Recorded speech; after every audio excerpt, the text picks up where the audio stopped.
కాకినాడ నుంచి మా ప్రతినిధి సతీష్ సిద్ధంగా ఉన్నారు. సతీష్, మనకు తెలుసు జనసేన బలంగా ఎక్కువగా సీట్లు కోరుకుంటున్న జిల్లాలు ఉభయ గోదావరి జిల్లాలు. మరి ఫస్ట్ లిస్ట్ చూస్తున్నప్పుడు 24 స్థానాలను పోటీ చేస్తామని పవన్ కళ్యాణ్ ఇప్పటికే ఒక ప్రకటన చేశారు. అలాగే ఈరోజు 5 స్థానాలకు సంబంధించి అభ్యర్థులను ప్రకటించారు. అయితే వ్యక్తి ప్రయోజనాలు, పార్టీ ప్రయోజనాల కంటే రాష్ట్ర ప్రయోజనాలకే పెద్దపీట వేశారని పవన్ కళ్యాణ్ ఒక ప్రకటన చేశారు 24 మందికి సంబంధించి.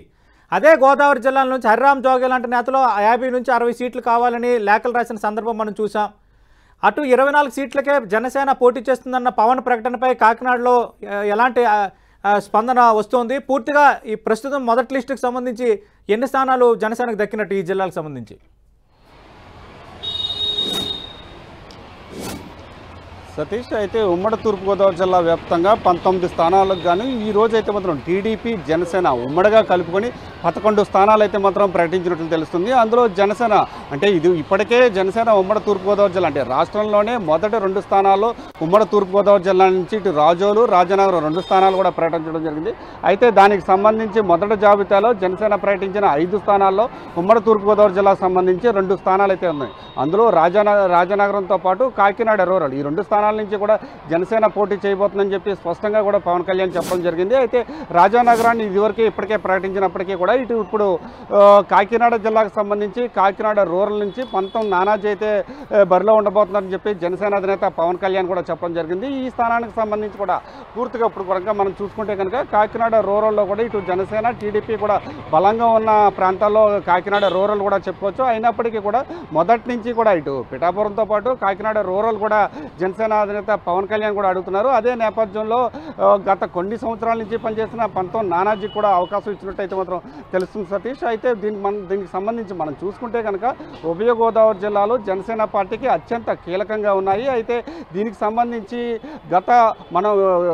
గత కొన్ని రోజుల నుంచి కూడా చూసుకుంటే కనుక బలంగా అంటే ఈ 19 నియోజకవర్గాల్లో కూడా ఇటు టీడీపీ జనసేన బలంగా ఉన్న నియోజకవర్గాలు సుమారుగా 8 నియోజకవర్గాల్లో అయితే మాత్రం రెండు ప్రాంతాలకు సంబంధించి అభ్యర్థులు బలంగా ఉన్నారు. ఎవరికి అవకాశం దక్కుతుందని చెప్పి టెన్షన్ వాతావరణం కూడా చోటు చేసుకుందని కూడా చెప్పుకోవచ్చు. అయితే మరోపక్క మనం చూసుకుంటే కనుక ఈ 19 నియోజకవర్గాలకు సంబంధించి టీడీపీ అయితే మాత్రం 9 స్థానాలు అయితే ప్రకటించింది. కాకినాడ జిల్లాకు సంబంధించి తుని యనమల దివ్య, పెద్దాపురం నిమ్మకాయల చినరాజప్ప, జగ్గంపేట జ్యోతుల్ నెహ్రూ అంటే మనం కాకినాడ జిల్లాకు సంబంధించి ఒక జనసేన స్థానం, 3 టీడీపీ స్థానాలను అయితే మాత్రం ప్రకటించడం జరిగింది. మొదటి నుంచి ఈ 3 స్థానాలు అయితే కేవలం టీడీపీకి పట్టున్న బలంగా ఉన్న ప్రాంతాలు కావడంతో మొదటగా అయితే మాత్రం ఈ 3 స్థానాలని ప్రకటించింది.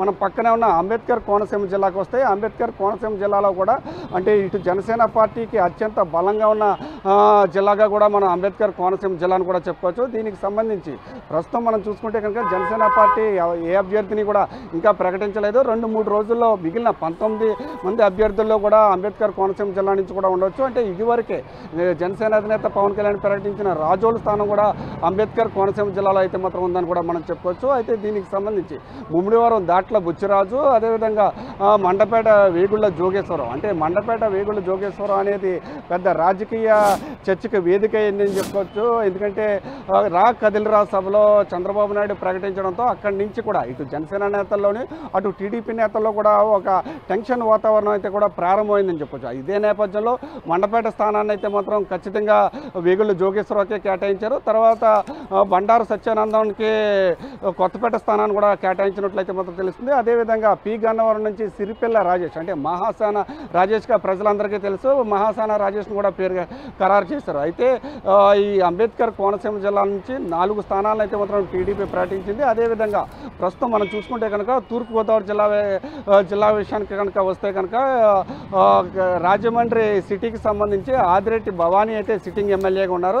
ఆదిరెడ్డి భవానీ భర్త ఆదిరెడ్డి వాసుకి అయితే మాత్రం అవకాశాన్ని అయితే మాత్రం కల్పించినట్లు తెలుస్తుంది. అదేవిధంగా అనపర్తి నియోజకవర్గానికి అయితే మాత్రం మాజీ ఎమ్మెల్యేగా ఉన్న నల్లమిల్లి రామకృష్ణారెడ్డి కూడా అవకాశం అయితే మాత్రం కల్పించారు. ఈ జిల్లా నుంచి టీడీపీకి సంబంధించి అయితే 2 స్థానాలు అయితే మాత్రం ప్రకటించారు. అయితే మొదట కనుక చూసుకుంటే కనుక ఇదే జిల్లా నుంచి అయితే మాత్రం ఉమ్మడి తూర్పుగోదావరి జిల్లా జనసేన అధ్యక్షుడు కందులు దుర్గేష్ కూడా ఉన్నారు. గత 3 రోజుల క్రితం జనసేన రాజమండ్రి పర్యటనలో కందులు దుర్గేష్